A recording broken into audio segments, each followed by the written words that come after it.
Hello દોસ્તો, આપ સૌનું મારુતિ એકેડમીમાં હાર્દિક સ્વાગત કરું છું. મિત્રો, લાસ્ટ લેક્ચરમાં પાવર ઇલેક્ટ્રોનિક્સમાં આપણે ક્લાસ A, B અને C પ્રકારનું આપણે ચોપર વિશે માહિતી તમને આપેલી. આજના લેક્ચરમાં મિત્રો આપણે શું ભણવાનું છે કે ક્લાસ D પ્રકારનું ચોપર અને ક્લાસ E પ્રકારનું ચોપર. યસ મિત્રો, એક્ઝામમાં મિત્રો બે વખત પૂછાઈ ગયેલું આ ક્વેશ્ચન કે ક્લાસ D ચોપર વિશે આકૃતિ દોરી વેવફોર્મ સહિત સમજાવો. તો મિત્રો 4 માર્કમાં એક્ઝામમાં પૂછાઈ ગયેલો ક્વેશ્ચન છે, તો આપણે એ કરી લેવો પડે અને એક્ઝામમાં પૂછાય તો આપણે આવડી જાય. તો મિત્રો સ્ટાર્ટ કરીએ. ક્લાસ D ચોપર સર્કિટ દ્વારા સમજાવો. મિત્રો આમાં ઓલરેડી મેં તમને મટીરીયલમાં લખેલું છે કે હવે આમાં તમને મેઇન કન્સેપ્ટ વસ્તુ કેવી રીતે હોય છે એ જ આપણે સમજવાનું છે મિત્રો. કે ભાઈ આકૃતિમાં દર્શાવ્યા પ્રમાણે અહીંયા S1 અને S2 બે સ્વિચ જ છે. એટલે સ્વિચ એટલે એઝ અ શું છે એમાં એટલે કે SCR છે. બીજા બે ડાયોડ D1 અને D2 જોડવામાં આવ્યા છે અને વચ્ચે એટલે કે સ્વિચ અને ડાયોડ અને એમના અક્રોસમાં વચ્ચે મારે એક લોડ એટલે કે મારી મોટર સાથે સાથે મેં ઇન્ડક્ટર પણ જોડેલો છે. પહેલો પોઈન્ટ લખાઈ ગયો. બીજો પોઈન્ટ લખવાનો કે ભાઈ જ્યારે સ્વિચ 1 ને બંધ કરવામાં આવે છે જ્યારે T1 સમયે T1 બરાબર ઓન કરવામાં આવે છે એટલે કે સ્વિચ ને જ્યારે આપણે સપ્લાય આપવામાં આવે છે ત્યારે સ્વિચ 1 ઓન થાય છે ત્યારે સ્વિચ 1 S1 અને S2 બંને મિત્રો હવે આમાં શું છે આપણે જે હતું ક્લાસ C પ્રકારનું ચોપર હતું મિત્રો. ક્લાસ C પ્રકારનું ચોપર એમાં મિત્રો શું હતું કે ભાઈ S1 અને પછી આપણે એની સાથે એક S1 કરતા પછી S2 કરતા. ઓકે, બે એક સાથે કરતા નહીં. પરંતુ આ ચોપરો મિત્રો આપણે બંને સ્વિચને સાથે કરવાનું છે. તો તમે એમ થાય કે સાહેબ તો પાછું શોર્ટ સર્કિટ નહીં થઈ જાય? નહીં થાય. રીઝન શું છે મિત્રો કે અહીંયા બે સ્વિચ છે એ બંને ઓન કરશું, પરંતુ અહીંયા જે એવી રીતે જોડવામાં આવ્યા છે એના લીધે અહીંયા શોર્ટ સર્કિટ નહીં થાય. કેવી રીતે? અહીંયા સ્વિચ S1 અને S2 બે કેવા ક્રોસ કનેક્શનમાં જોડવામાં આવ્યા છે. એટલા માટે મિત્રો અહીંયા S1 અને S2 જ્યારે S1 અને S2 બંને ઓન કરીએ છીએ ત્યારે એમાં જે કરંટની દિશા છે એ કેવી રીતે ફ્લો થાય છે એ અગત્યનું જાણવું ઇમ્પોર્ટન્ટ છે.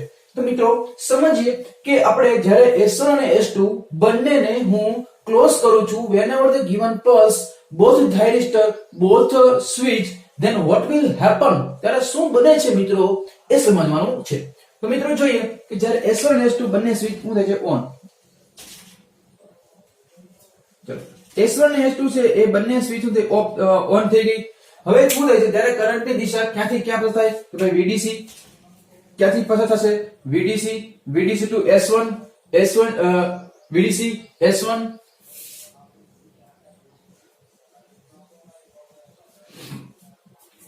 VDC થી પછી S1 થી ક્યાં જાય A પોઈન્ટ એટલે અહીંથી કરંટ આવ્યો A પોઈન્ટ થી ક્યાં ઇન્ડક્ટરમાં. યસ, એટલે ઇન્ડક્ટરમાંથી પસાર થવાનો જ છે.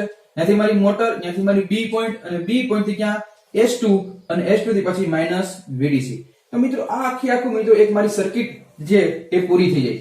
હવે તમને એમ થાય કે સાહેબ એ તો બધી બરોબર છે, સમજાઈ ગયું, પણ અહીંથી કરંટ નહીં ફ્લો થાય. What is the reason behind કે does not current flow in this portion? કે શું એવું રીઝન છે કે આપણે આ પોર્શનમાં કરંટ ફ્લો નથી થતો? વિચારો મિત્રો, હું તમને 5 સેકન્ડ આપું, વિચારો શું થાય છે મિત્રો કે ભાઈ અહીંથી કરંટ તો બે જગ્યાએ ડિવિઝન થશે. યસ, કરંટ અહીંયા આવશે એટલે અહીંયા પણ જશે અને અહીંયા પણ જશે. પણ મિત્રો આપણને ખબર છે કરંટ ક્યાં ફ્લો થાય છે? કરંટ લો રેઝિસ્ટિવ પાથ હોય ત્યાંથી જ કરંટ પાસ થશે. તો મિત્રો અહીંયા એકેય પ્રકારનો રેઝિસ્ટન્સ છે નહીં અને સાથે સાથે અહીંયા પણ નથી. તેનો કે અહીંયા પણ નથી, પરંતુ મિત્રો અહીંયા પોઝિટિવ સપ્લાય છે એટલે અહીં પોઝિટિવ સપ્લાય આવે, અહીંયા નેગેટિવ છે તો અહીંયા નેગેટિવ આવે. તો આ જે ડાયોડ છે એ ડાયોડ રિવર્સ બાયસમાં આવે અને રિવર્સ બાયસમાં આવે તો અહીંયા શું થાય? ઓપન સર્કિટ થઈ જાય અને ઓપન સર્કિટ હોય તો કરંટ ક્યાંથી ફ્લો થાય દોસ્તો? ન થાય ને. એટલા માટે મિત્રો આ જ સેક્શનમાં કરંટ ફ્લો થશે નહીં. તો આપણે ખાલી કરંટ એક જ રસ્તો મેળવો કે ભાઈ અહીંથી કમ્પલસરી અહીંથી ફ્લો થશે એટલે અહીંથી આવશે, અહીંથી અહીંયા, ત્યાંથી મારી મોટર એટલે મોટરને ફરવાની એટલે મોટર ફરવા મળી, અહીંથી પછી અહીંયા અને અહીંથી અહીંયા. તો મિત્રો જ્યારે S1 અને S2 બંને સાથે ઓન થાય છે ત્યારે કરંટની દિશા VDC to S1 S1 to A to B to S2 અને પાછું VDC. અને આવી રીતે મિત્રો પૂરેપૂરો આપણો ફ્લો કરંટની દિશા થાય છે. હવે એ સમયે મારો વોલ્ટેજ છે એ પોઝિટિવ મળે છે અને સાથે સાથે કરંટ પણ મને શું મળે છે? બંને પોઝિટિવ મળે છે. એટલા માટે મિત્રો જો બંને વોલ્ટેજ અને કરંટ બંને શું હોય? પોઝિટિવ.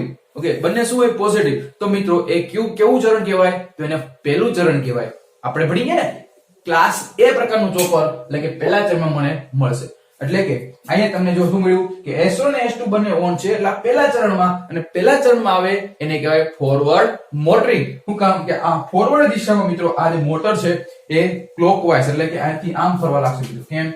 અહીંથી આમ એ ફોરવર્ડ એટલે કે ક્લોકવાઇઝ દિશામાં ફરવા લાગશે. ઓકે, હવે સમજીએ કે જ્યારે S1 અને S2 બંને ઓફ થાય છે ત્યારે શું થાય છે. જ્યારે S1 અને S2 બંને ઓફ થાય ત્યારે શું થાય ત્યારે સમજીએ. So whenever the both are switch is off, then what will happen in this circuit? તો આપણે જોઈએ મિત્રો, હવે આ જે સર્કિટ છે એને આપણે જોઈએ હવે શું થાય.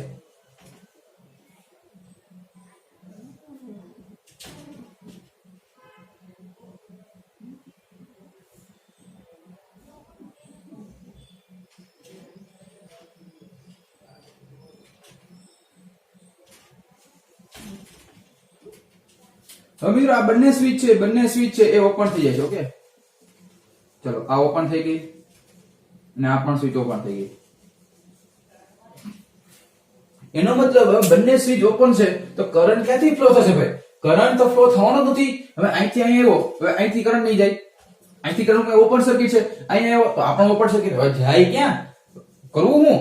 પણ મિત્રો થાય છે એવું કે ભાઈ કે જ્યારે S1 અને S2 બંને ઓફ છે ત્યારે A અને B, A to B, B to તો જે A પોર્શન થી થાય છે એવું મિત્રો કે ભાઈ A to B, B to D1, D1 to VDC, VDC to D2 અને D2 to પાછી F. તો મિત્રો કરંટની દિશા એ અહીંથી ફ્લો થવા લાગશે. પણ તમને એમ થાય કે સાહેબ સપ્લાય તો આપ્યો નથી, both are the switch is closed open, then how will current will be induced? Current શા માટે પ્રોડ્યુસ, શા માટે ઇન્ડ્યુસ થાય છે ભાઈ? તો મિત્રો એનું રીઝન છે કારણ કે ભાઈ આના જે ઇન્ડક્ટર છે, ઇન્ડક્ટર પહેલા ચાર્જ થયો છે, હવે ડિસ્ચાર્જ થશે તો ડિસ્ચાર્જ કોના થ્રુ થશે? તો ભાઈ ઇન્ડક્ટર થ્રુ. તો ઇન્ડક્ટર થ્રુ જ્યારે ડિસ્ચાર્જ થવા લાગશે એટલે ડાયોડ થ્રુ, એટલે પહેલા A to B પોઈન્ટ અને એ ડાયોડ થ્રુ એટલે કે એને ફ્રી વ્હીલિંગ ડાયોડ કહેવાય મિત્રો. આપણે ભણ્યા ને કે free wheeling diode it is a pure conduction. આપણે સમતુલ્ય કન્ડક્શન જોતું હોય, મારે પ્યોર કન્ડક્શન મેળવવા માટે ફ્રી વ્હીલિંગ ડાયોડનો ઉપયોગ આપણે કરીએ છીએ મિત્રો. એટલા માટે અહીંયા આ જે ઇન્ડક્ટર છે એ ડાયોડ, કેમ કે જો અહીંયા પાછું જો પોઝિટિવ અને નેગેટિવ, તો પોઝિટિવ નેગેટિવ એનો મતલબ આ ડાયોડ છે ફોરવર્ડ બાયસ તરીકે વર્તે. યસ, આ ડાયોડ ફોરવર્ડ બાયસ તરીકે વર્તવા લાગશે અને અહીંથી કરંટ ની પાછું ક્યાં કન્ડિશન ફ્લો થશે? પ્લસ અને માઈનસ. પાછું કોઈ બાકી થઈ ગઈ પૂરી આખી સર્કિટ. તો એટલા માટે મિત્રો અહીંયા આઉટપુટ વોલ્ટેજ શું થાય? આઉટપુટ વોલ્ટેજ મિત્રો થશે નેગેટિવ. શા માટે? કારણ કે અહીંયા નેગેટિવ, અહીંયા જે કરંટ છે એ કેવો થાય? રિવર્સ માં થાય છે ને. શું કામ? ડિસ્ચાર્જ થાય છે, ડી એનર્જાઇઝ થાય છે. કોણ? ઇન્ડક્ટર. કોના through? Free wheeling diode through. તો એટલા માટે મિત્રો અહીંયા જે વોલ્ટેજ મળે છે એ વોલ્ટેજ મને મળે છે નેગેટિવ. પરંતુ જે કરંટ મળે છે, જે કરંટની દિશા છે, એ કરંટની દિશા મિત્રો કેવી મળે છે? એ કરંટ દિશા મને કેવી મળે છે? પોઝિટિવ ડાયરેક્શન મળે છે. પોઝિટિવ. કેમ? કારણ કે અહીંયા આ તો જે કરંટ ડાયરેક્શન આ જ પ્રમાણે છે અને કઈ ચેન્જીસ થઈ હતી અને એ પણ આપણે ખબર છે મિત્રો કે ઇન્ડક્ટર છે એ ઇન્સ્ટેન્ટેનિયસ છે, એક ચેન્જીસ થતો નથી. ઓકે, એટલે શું થાય કે એની કરંટની ડાયરેક્શન પોતાની રીતે ચેન્જીસ કરી નાખે. નેગેટિવ માઇનસ, પહેલા પોઝિટિવ નેગેટિવ હતી, નેગેટિવ માઇનસ. એનો મતલબ એ પોઝિશનમાં પોતે તો પોઝિટિવ જ થયો ને, કરંટ તો પોતે પોઝિટિવ થયો. એટલા માટે એ કરંટની ડાયરેક્શન એ પોઝિટિવ બની અને વોલ્ટેજની કેવી? નેગેટિવ બની. પણ મિત્રો એટલા જ માટે અહીંયા આપણે જોઈતી કરંટ કેવો છે? પોઝિટિવ. પરંતુ વોલ્ટેજ નેગેટિવ હોય ત્યારે કેવા? ચોથા ચરણમાં આવે અને ત્યારે S1 અને S2 બંને ઓફ છે એને જ આપણે કહીશું reverse braking system, reverse regenerative braking system. તો આ સમયે મિત્રો આ સમયે થાય છે શું? આ સમયે એવું થાય છે કે હું એને સપ્લાય વોલ્ટેજ નથી આપતો છતાં મને આઉટપુટ મળે છે. ફરીથી બોલું છું, સપ્લાય વોલ્ટેજ બંધ છે છતાં મને આઉટપુટ મળે છે. તો આ સિસ્ટમને રિવર્સ રિજનરેટિવ બ્રેકિંગ સિસ્ટમ કહેવામાં આવે છે. અને આ જ સિસ્ટમને આપણે રેલવે એપ્લિકેશનમાં યુઝ કરવામાં આવે છે. રેલવે એપ્લિકેશનમાં કઈ જગ્યાએ સમજાવું? જ્યારે મિત્રો તમે ટ્રેનમાં બેઠા હશો, એક સ્ટેશન થી બીજા સ્ટેશનમાં તમે જાઓ છો ત્યારે થોડીક વાર પૂરતી બીજા સ્ટેશને થોડીક 10 મિનિટ 15 મિનિટ હોલ્ડ કરે છે. તો એ સમયે તમારા પંખા, તમારા ટ્યુબલાઇટ, તમારું મોબાઈલનું ચાર્જર શું બંધ થઈ જાય છે? નહીં, કારણ કે રીજનરેટિવ બ્રેકિંગ સિસ્ટમ. કેમ એવું થાય? ઓલરેડી જે લોકો પાયલટ છે, ટ્રેનને ચલાવવા વાળો છે, એને તો સપ્લાય વોલ્ટેજ આપવાનો બંધ કરી દીધો છે, છતાં મારો પંખો, ટીવી, ટ્યુબલાઇટ અને મારું બેટરી ચાર્જર શા માટે ઓન છે? શા માટે મને ચાલુ મળે છે? કારણ કે મિત્રો, ધીસ ઇઝ ધ રીઝન. આ જનરેશનને લીધે. કારણ કે મિત્રો, જે રેક્ટિફાયર સર્કિટ છે એમાં પણ અથવા ચોપર, ત્યાં પણ આપણે રેલવે એપ્લિકેશનમાં પણ આ પ્રકારનું ચોપર એટલે કે ક્લાસ ડી પ્રકારનું ચોપર આપણે અહીંયા માઉન્ટ કરેલું હોય છે, ત્યાં આપણે ફિટ કરેલું હોય છે મિત્રો. એટલા માટે આપણે રેલવેમાં ક્લાસ ડી પ્રકારનું ચોપર એટલે કે રીજનરેટિવ બ્રેકિંગ સિસ્ટમ આપણે યુઝ કરી છે. અને એટલા જ માટે તમારી એક્ઝામમાં આ ક્વેશ્ચન મિત્રો એક્ઝામમાં પૂછાઈ ગયેલો છે કે ભાઈ જ્યાં જે ચોપર યુઝ થતો હોય એ જ આપણે વધુ યુઝ આપણે કરતા હોય અને એટલું એક્ઝામમાં પૂછાતું હોય. તો એટલી માટે આ question very most important in your GTU exam as well as your mid sem exam. તો મિત્રો, ક્લાસ ડી ચોપર સમજાણું. ઓકે, તો મિત્રો આવી રીતે હવે થોડાક વેવફોર્મ જોઈએ કે ભાઈ જ્યારે T1 જ્યારે S1 અને S2 બંને ચાલુ થાય ત્યારે આપણને આઉટપુટ વોલ્ટેજ મળે છે, આપણને ખબર છે. અને જ્યારે T ઓફ ત્યારે આ જે કરંટ છે એ મને નેગેટિવ માં મળે છે. ઓકે, નેગેટિવ માં મળે છે. તો આ એ પોર્શન મુજબ છે T1 T of total time period T અને એ પ્રમાણે વોલ્ટેજના વેવફોર્મ બતાડ્યા છે, બીજું કઈ છે નહીં. કમ્પ્લીટ મિત્રો. તો આ હતું ક્લાસ ડી પ્રકારનું ચોપર અને હવે આપણે જોઈએ સમજીએ એ છે ક્લાસ ઈ પ્રકારનું ચોપર. ઓકે, તો મિત્રો સ્ટાર્ટ કરીએ ક્લાસ ઈ પ્રકારનું ચોપર.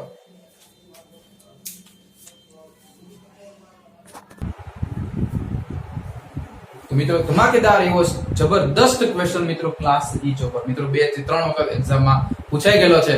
અને આ મિત્રો આપણે કરી નાખીએ, આપણા ખીચામાં તો 4 માર્ક પાક્કા થઈ જાય. બરોબર ને મિત્રો? તો મિત્રો જોઈએ, અને બહુ ઈઝી ક્વેશ્ચન છે અને કઈ સમજો કે આમાં વેવફોર્મ કઈ છે નહીં. આપણે ખાલી મેઇન વસ્તુ સર્કિટ યાદ રાખો, બસ સર્કિટ યાદ રાખો એટલે તમારું પૂરું. એટલે તમારું પૂરું નથી, પેપરનું પૂરું એમ. ઓકે, એટલે ક્લાસ ઈ ચોપર સર્કિટ દ્વારા સમજાવો એવું કીધું છે. તો મિત્રો પહેલા અહીંયા 4 સ્વિચ છે, 4 ડાયોડ છે. તો S1 S2 S3 S4 D1 D2 D3 D4 અને એની વચ્ચે પેરેલલમાં અક્રોસમાં આપણે ડાયોડ એટલે કે લોડ કનેક્ટ કરેલો છે, મોટર કનેક્ટ કરેલી છે. તો મિત્રો અહીંયા પેલા કઈ કન્ડિશન થશે, બીજી કઈ કન્ડિશન હશે? મિત્રો અહીંયા 4 પ્રકારની ડિફરન્ટ ટાઈપની કન્ડિશન છે અને એના આધારે આપણે 4 પ્રકારના આપણા ક્વાડ્રન્ટ અથવા ચરણ વિશે સમજવાના છે. તો આ ક્લાસ ઈ પ્રકારનું ચોપર એને બીજા નામે પણ ઓળખાય છે અને એને આપણે કહીશું fourth quadrant chopper. Fourth quadrant chopper અથવા એને કહેવાય ચોથું ચરણનું ચોપર, એ પણ તમે કહી શકો. તો મિત્રો હવે આપણે એક એક કન્ડિશન સમજીએ અને એક એક સાવ સહેલેથી કે ભાઈ આખા આપણે યાદ રહી જાય અને બીજી વાર વાંચવું જ ન પડે એવી જ રીતે મિત્રો આપણે ભણીએ. તો મિત્રો સ્ટાર્ટ કરીએ ક્લાસ ઈ ચોપર. એમાં મિત્રો સૌથી પહેલા જોઈએ કે જ્યારે બંને switch whenever both are switch S1 and S2 will be on. તો આપણે જ્યારે S1 અને S2 બંનેને હું શું કરું છું? ઓન કરું છું. ઓકે, સમજો, S1 અને S2 બંનેને હું ઓન કરું છું. ઓકે, આ S1 અને S2 ને બંનેને ઓન કરી. ચાલો S1 અને S2 ને બંધ કરીશ ત્યારે સપ્લાય એટલે કે કરંટ ક્યાંથી ક્યાં પસાર થવાનો છે, કરંટની ડાયરેક્શન ક્યાંથી ક્યાં છે? એ પોઝિટિવ S1 ટુ મારી આંગળી જ્યાં ફરે છે ત્યાં ધ્યાન આપજો. ઓકે મિત્રો, VDC to S1 to A2 motor to S2 અને S2 ટુ પાછું ક્યાં જાય? પાછું અહીંથી અહીંયા પાછું VDC. તો એનો મતલબ કે પોઝિટિવ વોલ્ટેજ પોઝિટિવ કરંટ બંને પોઝિટિવ જ છે અને એ આપણે કીધું એના આપણે વાત થઈ કે પહેલું ચરણ એટલે કે પોઝિટિવ S1 અને S2 એટલે કે પોઝિટિવ વોલ્ટ કરંટ અને પોઝિટિવ વોલ્ટેજ, તો એને કહેવાય પહેલું ચરણ. અને પહેલા ચરણમાં આપણે એટલો વોલ્ટેજ આપણો તમને શેપ મળે છે. બીજું સમજીએ કે ભાઈ જ્યારે S1 અને S2 હવે બે ઓફ હોય તો હમણાં આપણે જોયું કે જ્યારે S1 અને S2 બંને ઓફ છે. ઓકે, કરી નાખો ભાઈ ઓફ. જ્યારે S1 અને S2 બંને કેવી છે? ઓફ કન્ડિશન છે. ત્યારે શું થશે કે ભાઈ ત્યારે શું થાય છે કે ભાઈ A to B પછી ક્યાંથી ક્યાં જાય? A to B to D3. એટલે જો A to B to B થી D3 થી ક્યાં જશે? અહીંયા જાય VDC માંથી માઈનસ થી D4 માંથી પાછા. એનો મતલબ મિત્રો એટલું જ રાખો, જ્યાંથી શરૂ કર્યું ત્યાં તમારે પૂરું કરવાનું. બરાબર? તમે ગમે જાઓ ઘરે તો પાછા આવો કે નહીં? ગમે ત્યાં જાવ છો પણ દુનિયાનો છેડો એટલે ઘર. તો અહીંયા આપણે દુનિયાનો છેડો એટલે શું? જ્યાં શરૂ કર્યું ત્યાં પૂરું થવું જોઈએ. એનો મતલબ એ થી શરૂ કર્યું તો ગમે એમ કે મારે એ તે પહોંચાડવાનું. જેમ કે પાછું અહીંથી શરૂ કર્યું A to B, B to D3, D3 to VDC, plus VDC, minus VDC, પાછું D4 અને અહીંયાથી આવી ગયો પાછો દુનિયાનો છેડો ઘર. તો એનો મતલબ એ સમયે both are the S3 and S4 will be off condition but voltage will be negative. પરંતુ નેગેટિવ વોલ્ટેજ મને મળે છે, પરંતુ કરંટ કેવો મળે છે? પોઝિટિવ. અને એટલા જ માટે મને આપણે એ સમયે સેકન્ડ ક્વાડ્રન્ટમાં મને બીજું ચરણ તમને જોવા મળશે. ઓકે, હવે મિત્રો જોઈએ હવે શું થાય છે કે ભાઈ હવે આ જે સ્વિચ છે એ એમનેમ છે, પણ હવે S3 અને S4 will be on થાય ત્યારે, એટલે કે S3 અને S4 બંને સ્વિચ છે એ ઓન, એટલે કે એ બંને હું ક્લોઝ કરું છું. S3 અને S4 ને એ બંનેને હું સ્વિચ ઓફ કરું છું, સ્વિચ ઓન કરું છું, ત્યારે શું થાય?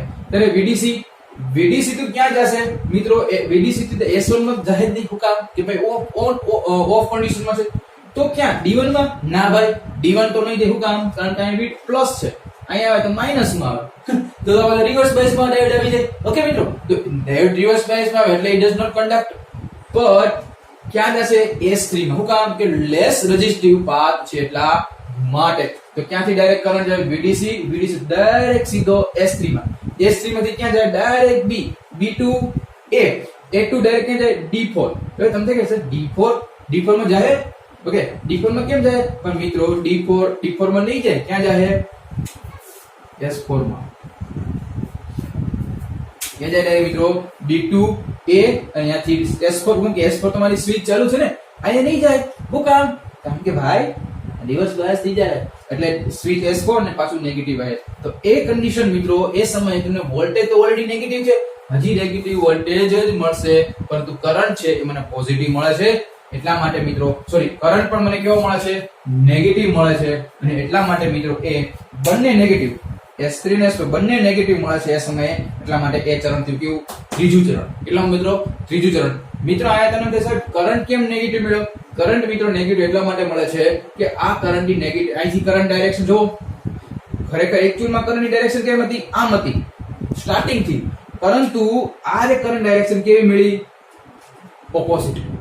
બરોબર, તમે આમ ધીમે ધીમે જતા હોય રસ્તામાં, બરોબર, તમારી સામેથી આવે તો તમે અથડાવો કે નહીં? તમારી ડાયરેક્શન તો એક જ છે, પણ સામેથી એવો એની વિરુદ્ધ ઓપોઝિટ ડાયરેક્શન છે. એટલા માટે આમાં પણ આ તો કરંટ ડાયરેક્શન પહેલેથી એ જ હતી, ડઝ નોટ ચેન્જ, ઈ ચેન્જીસ માં નથી, પરંતુ જે આ કરંટ ની મેળી ઈ કેવી છે? ઓપોઝિટ માં. એટલા માટે આપણી કરંટ જે છે એ નેગેટિવ માં મળ્યો અને પરિણામે આપણે કેટલા મળ્યું? ત્રીજું ચરણ, એટલે કે થર્ડ ક્વાડ્રન્ટ. સમજણો મિત્રો? Okay, fourth last and final જોઈએ. હવે એ બંને સ્વિચ ઓફ કરી દે. ઓકે, કરી દો. બંને સ્વિચ ઓફ કરી દી. બંને સ્વિચ ઓફ કરી દી. બંને સ્વિચ ઓપન સર્કિટ. ચાલો, બંને સ્વિચ ઓપન સર્કિટ. ત્યારે શું થશે? બંને સ્વિચ ઓપન સર્કિટ છે ત્યારે ફરીથી પાછો મિત્રો B સેમ ઓલાની જેમ જ છે મિત્રો, બહુ સહેલું છે. B to A to ક્યાં જાય? A to ક્યાં જાય? B to A, ત્યાંથી D1 થી ક્યાં જશે? D1 થી પ્લસ VDC to વાગે જાય D4 પાછો આવી ગયા સોરી B પોઝિશનમાં. ઓ યસ ક્યાં છે? ફરીથી સમજાવું. B થી ક્યાં જશે? A, એટલે B થી A એટલે કરંટ ડાયરેક્શન છે. B થી A થી D1 થી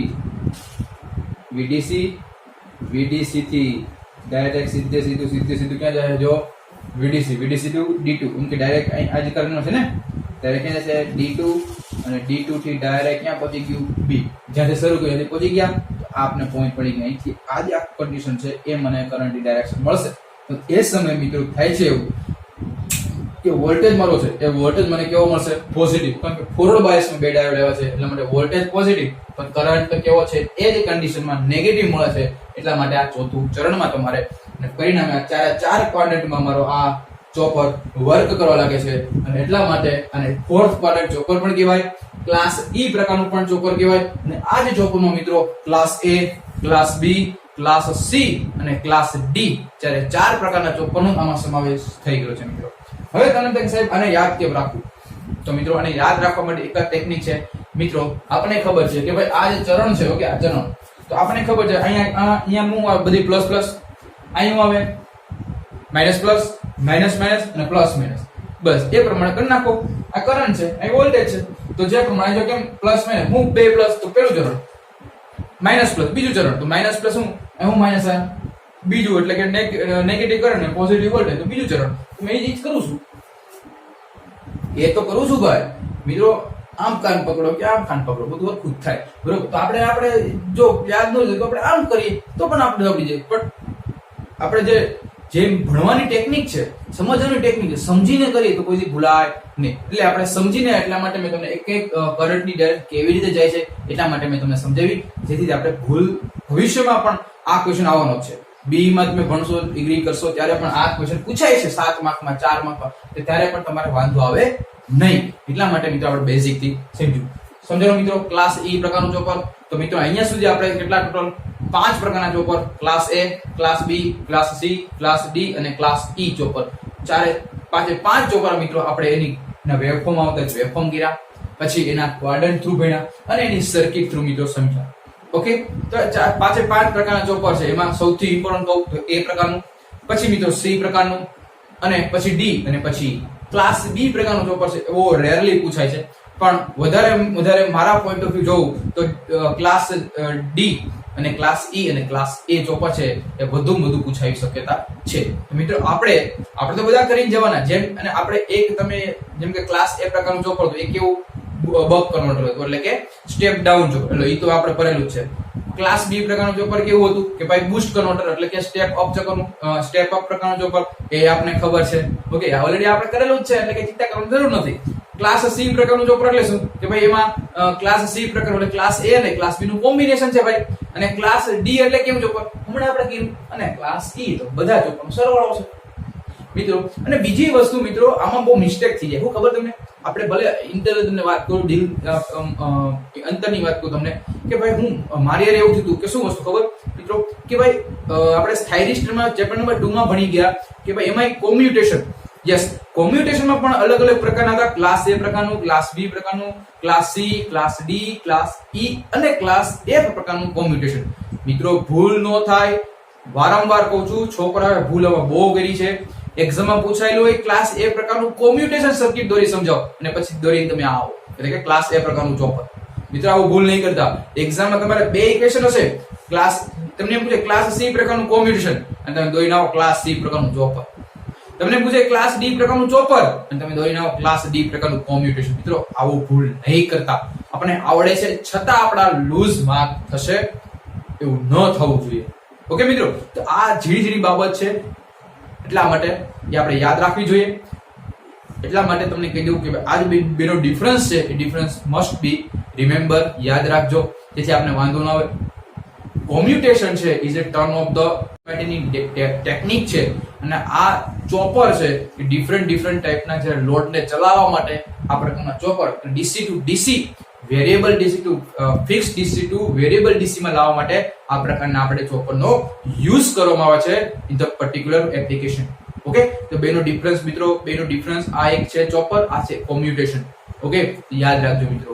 ઓકે, નેક્સ્ટ લેક્ચરમાં મળીએ, અને નેક્સ્ટ લેક્ચરમાં મિત્રો બે અગત્યના ચોપર વિશે ભણવાનો છે, અને 100% ની ગેરંટી મિત્રો એ બે ચોપરમાંથી એક ચોપર હશે, અને એ છે જોન્સન એન્ડ મોર્ગન ચોપર. બંને ચોપર છે આપણે ભણવાના છે. Bye bye and take care.